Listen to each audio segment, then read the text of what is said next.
In the name of Allah. अस्सलाम वालेकुम my dear students. Last video में हमने शॉर्ट स्टोरी नंबर 5 डिस्कस की on page number 128, the story of the hills. आज हम इस स्टोरी का जो रिमेनिंग पार्ट है वो पढ़ेंगे। जैसा कि मैंने आपको बताया, इस स्टोरी का जो ऑथर है वो है नीलंबर देव शर्मा, जो कि बसंत गृह में अपनी समर वैकेशंस मनाने जाते हैं और वहाँ की खूबसूरती से मुतासिर होके वो वहाँ उस इलाके में घूमने जाते हैं और इसी दौरान उनकी आँख लग जाती है और वो जब खड़े होते हैं यानी जाग जाते हैं तो वो अपने पास में एक लड़की को बैठा हुआ पाते हैं। अब हम इसके आगे पढ़ेंगे। Seeing me sit up with a start, she got a bit embarrassed and pulling the end of her dupatta on her head, she said, I have been watching you all these days and wondering who are you. The village folk told me strange stories about you. I also thought you would be like one of those fellows. That's why when I saw you for the first time, I hid behind the tree. I thought that I would break your head with a stick if you advance towards me.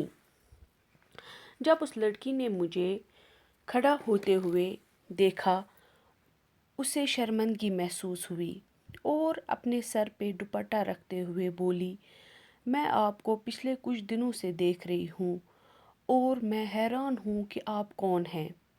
गांव के लोगों ने मुझे आपके बारे में अजीब सी कहानियाँ बताई। मैंने भी सोचा आप उन लोगों की ही तरह होंगे। इसीलिए जब मैंने आपको पहली बार देखा मैं पेड़ के पीछे छुप गई।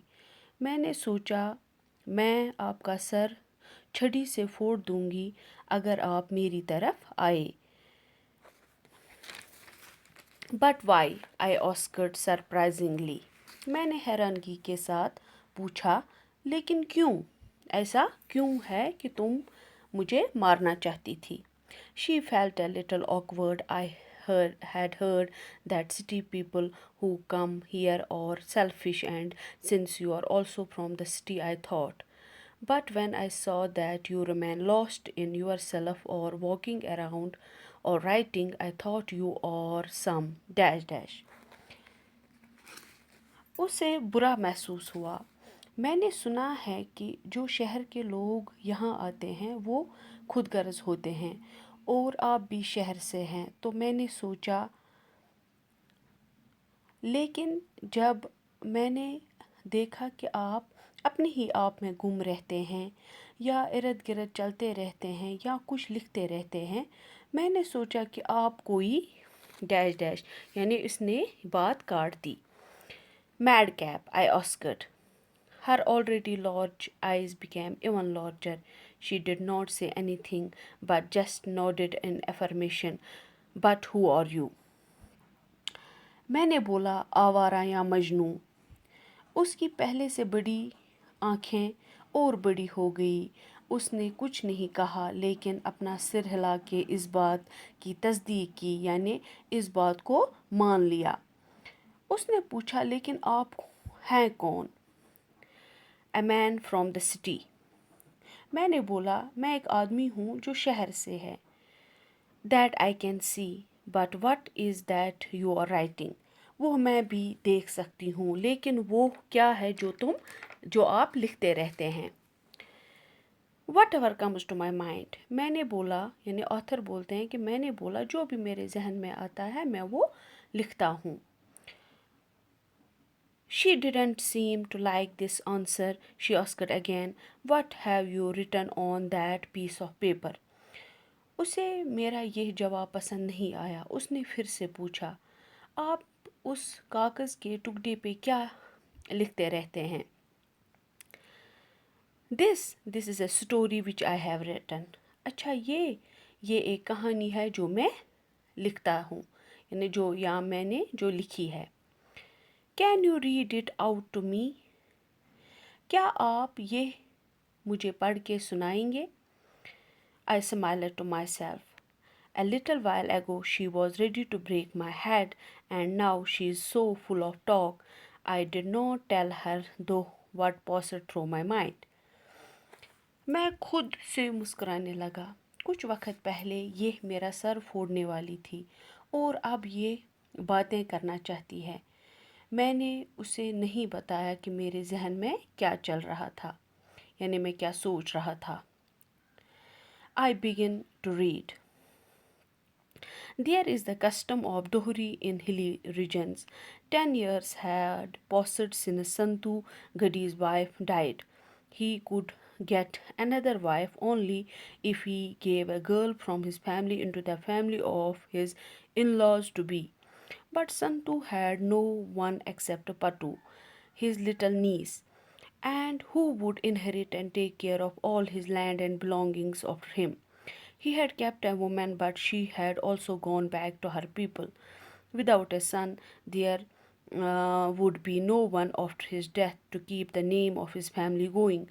I have to find a husband for Patu, he thought. If not today, then tomorrow. And if she had to be married off one day, then why not today?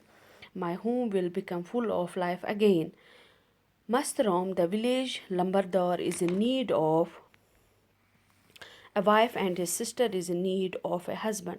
Mastaram is middle-aged, about 40, and my niece Patu is about 10. But what does it matter? Girls grow up pretty fast. Mastaram has asthma, no doubt. But then who lives forever? All of us have to go one day. After Mastaram goes, Patu too may find another husband. मैंने पढ़ना शुरू किया, यानी इसने कहानी जो इसने लिखी थी वो शुरू की. पहाड़ी इलाकों में दोहरी रिवाज होता है. दोहरी रिवाज का मतलब क्या है?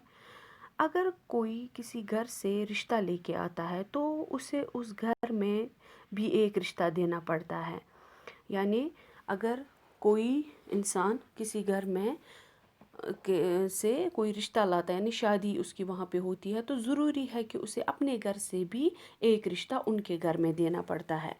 तो यही इसी को दोहरी रिवाज कहते हैं. तो पहाड़ी इलाकों में ये रिवाज आम है. संतू गढ़ी जो एक आदमी था, उसकी बीवी को मरे हुए 10 साल हुए थे. उसे दूसरी बीवी तब ही मिल सकती थी जब तक वो अपनी फैमिली में से एक लड़की उसके होने वाले ससुराल में न दे. लेकिन संतू के पास कोई नहीं था, यानी उसके घर में कोई नहीं था सिवाय पटू के. पटू उसकी छोटी भतीजी थी, उसके पास वही एक थी.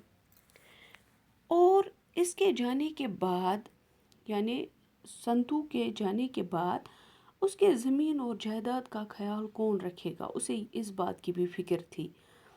उसने एक औरत रखी थी, लेकिन वो वापस चली गई थी अपने लोगों के पास. एक बेटे के बगैर कोई नहीं था जो उसके मरने के बाद उसकी फैमिली का नाम ज़िंदा रखता. ने उसे इस बात की फ़िक्र थी कि मेरे जाने के बाद, यानी मेरे मरने के बाद, मेरी ज़मीन जायदाद का ख्याल कौन रखेगा, क्योंकि वो अकेला था और एक बेटे के बगैर उसके ख़ानदान का नाम आगे कौन ले जा सकता था. तो उसे इस बात की ख्याल थी, ये फ़िक्र थी, इसीलिए वो दूसरी शादी करना चाहता था. उसने सोचा मुझे पट्टू के लिए एक शौहर ढूंढना है. वो तब ही शादी खुद कर सकता था जब वो पट्टू के लिए एक शौहर ढूंढे, उसी घर में जिस घर में वो अपनी शादी कर सकता था.